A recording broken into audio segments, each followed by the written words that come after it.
Assalamualaikum. Assalamualaikum warahmatullahi wabarakatuh.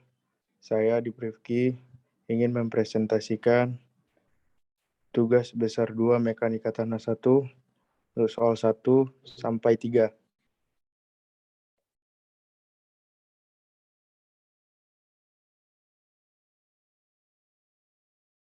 Untuk soal nomor 1, untuk bagian A, sebuah data percobaan laboratorium untuk uji proktor standar memberikan hasil sebagaimana tabel berikut.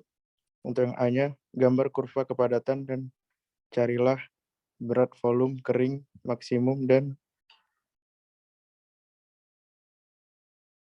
kadar air optimum tanah yang diuji. Untuk yang B, hitunglah berat volume kering untuk kondisi zero air volt jika GS sama dengan 2,67. Gambarkan kurva rho Zafi terhadap kadar air. Untuk yang C, gambarkan kurva dengan kandungan udara 10%. Untuk yang D, jelaskan mengapa perlu dilakukan pengujian pemadatan laboratorium dan apa kalian antara pengujian laboratorium dan lapangan. Untuk yang E, jelaskan faktor-faktor yang mempengaruhi kepadatan suatu tanah. Untuk yang bagian B, buat penjelasan tentang A, jenis-jenis alat pemadat tanah di lapangan, termasuk cara kerjanya. Yang B, bagaimana cara atau prosedur pelaksanaan pemadatan di lapangan, termasuk aplikasi nilai kadar air optimum yang telah ditemukan dari uji laboratorium. Yang C, bagaimana cara mengecek kepadatan tanah di lapangan pada tanah yang selesai dipadatkan. Untuk yang jawabannya A, ini untuk sampelnya, sampel tabel.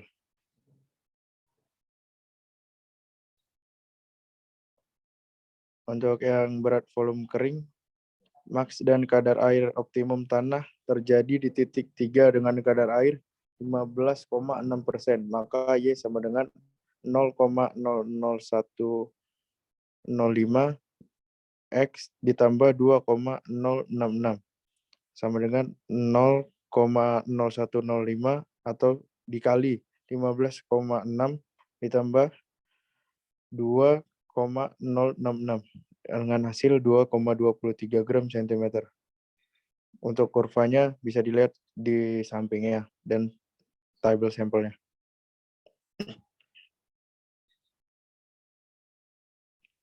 Untuk ini adalah tabel perhitungan Y zero air volt atau Y Zafi.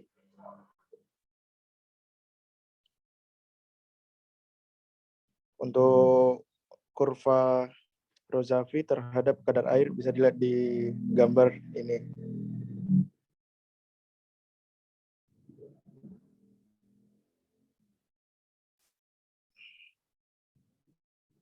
Untuk yang soal C, untuk yang kandungan udara 10%, ini tabel sampelnya. Dan untuk kurva dengan kandungan udaranya bisa dilihat juga di slide ini.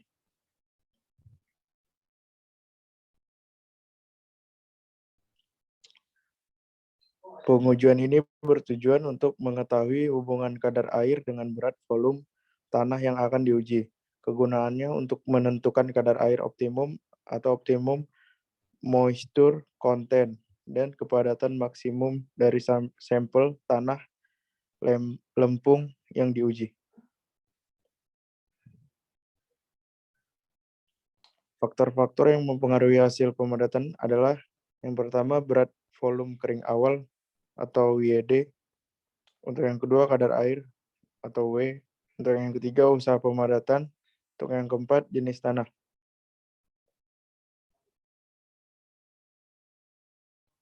Satu, tamping roller. Untuk yang dua, modified tamping roller. Untuk yang tiga, wheel roller. Dan yang empat, stamper. Sebelum kita melakukan ini, kita harus tahu dulu hasil uji laboratorium, karena proses pemadatan tanah membutuhkan air yang dibutuhkan harus sesuai dengan kondisi tanah yang ingin dipadatkan. Biasanya kita melihatnya kebutuhan air untuk tanah tersebut dari grafik. uji laboratorium setelah tanah padat, kemudian kita lakukan SENCON.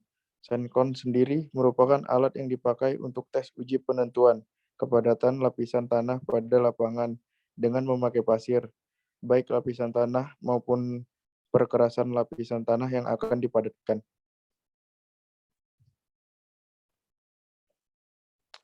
Untuk soal yang nomor 2, untuk yang bagian A, suatu lapisan tanah ditunjukkan pada gambar di bawah.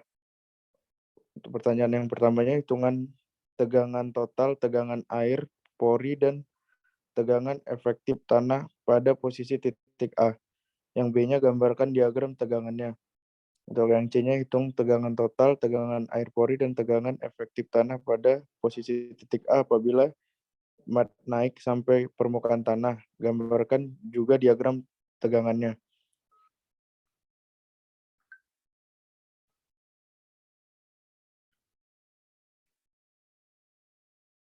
Untuk jawaban yang A, tegangan total titik A kedalaman 8 cm. Untuk yang ini bisa dilihat hasilnya di slide tersebut.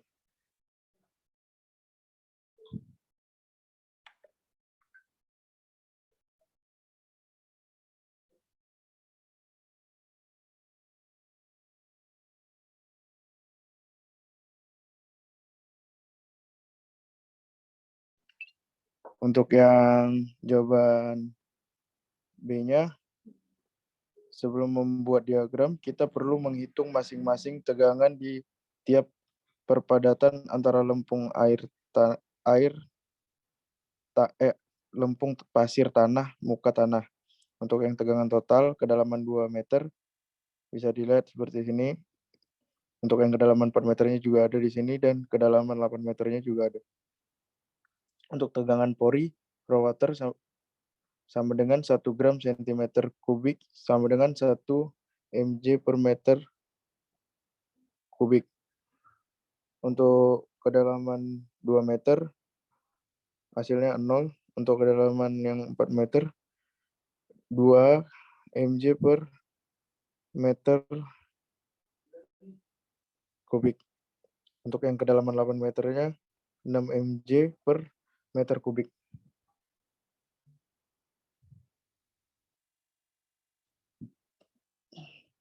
Untuk tegangan efektif untuk kedalaman yang 2 meter adalah 5,4 mg per meter. Untuk kedalaman 4 meternya 8,8 mg per meter. Untuk yang kedalaman 8 meternya 12,6 mg per meter.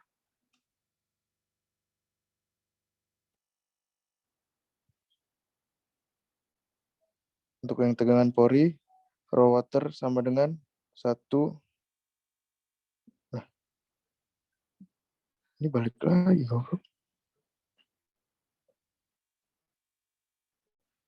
Untuk tegangan efektifnya, kedalaman 2 meter, 5,4. Untuk tegangan total, kedalaman 4 meter, hasilnya 10,8 mg per meter. Untuk kedalaman 8 meter, 18,8 mg per meter. Untuk tegangan pori, 6 mg per meter. Untuk kedalaman 8 meter, 10 mg per meter. Untuk tegangan efektifnya, untuk kedalaman yang 4 meter, memiliki hasil 4,8 mg per meter. Untuk kedalaman 8 meternya, 8,6 mg per meter. Dan ini adalah kurva dari tegangan tanah.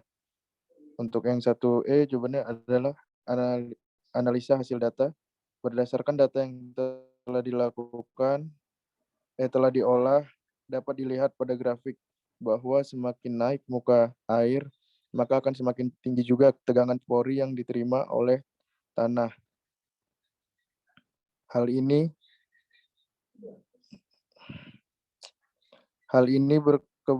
berkebalikan dengan yang tegangan efektif pada tanah, karena semakin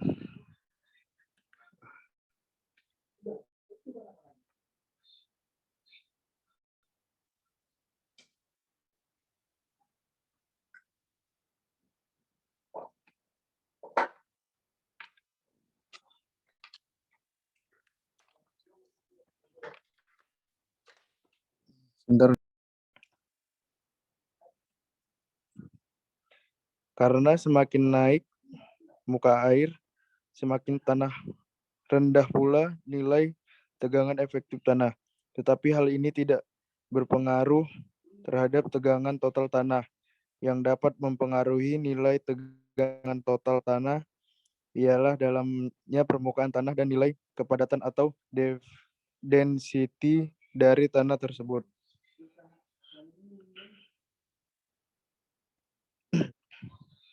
Next. Dan ini bisa dilihat untuk yang soal hasil jawaban yang selanjutnya.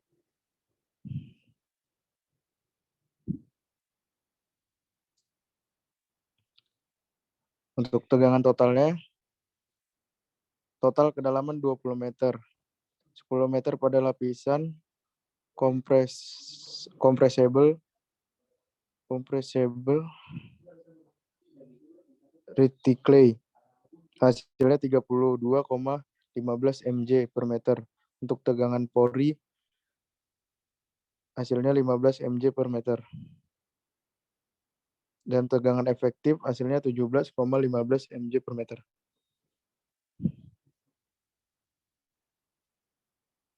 Untuk tegangan pori, hasilnya 10 mj per meter. Untuk tegangan efektif, untuk tegangan efektif, hasilnya 22,15 mj per meter. Dan untuk tegangan total, hasilnya 32,15 mj per meter. Berdasarkan data yang dikelola, dapat diketahui bahwa tegangan total kedua kasus di sini sama. Ini berarti bahwa tinggi atau dalamnya permukaan air tanah tidak berpengaruh pada tegangan total tanah, tetapi berpengaruh pada tegangan efisien dan pori tanah. Semakin dalam atau rendahnya permukaan air tanah, semakin rendah pula tegangan pori yang dialami tanah.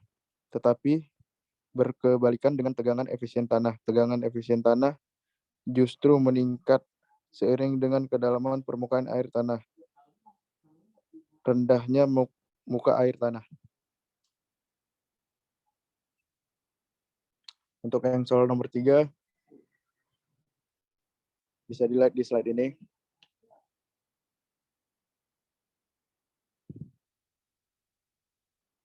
Dan ini adalah tabelnya dan gambarnya beserta rumusnya. Untuk tinggi tegangan HP, yang A adalah 10 cm, yang B 10 cm, dan yang C 7,5, D 5 cm, yang E 5 cm, tinggi elevasi tinggi datum ke titik sama dengan minus 5 cm.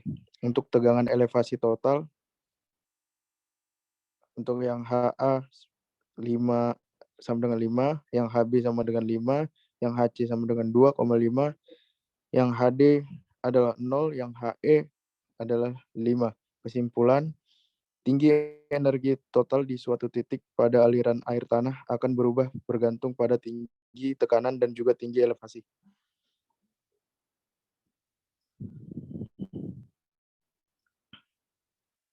Dan ini gambarnya untuk diketahuinya, K sama dengan 5 kali 10 pangkat minus 5 meter per detik, H sama dengan 3 meter, NF sama dengan 4, ND sama dengan 8.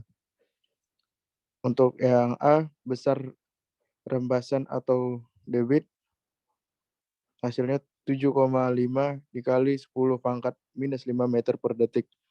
Untuk yang B, besar gaya angkat pada dasar struktur, hasilnya adalah 0,375. Tegangan angkat sama dengan HU atau HL tambah HA dalam kurung jumlah jaringan air yang dilewati dikali YW. YW sama dengan 1 ton per meter kubik. Untuk yang tegangan angkatnya bisa lihat di sini jawabannya beserta kurvanya juga.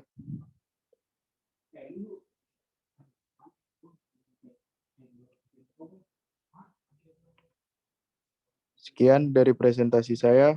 Apabila ada salah dan kurang, saya mohon maaf. Assalamualaikum warahmatullahi wabarakatuh.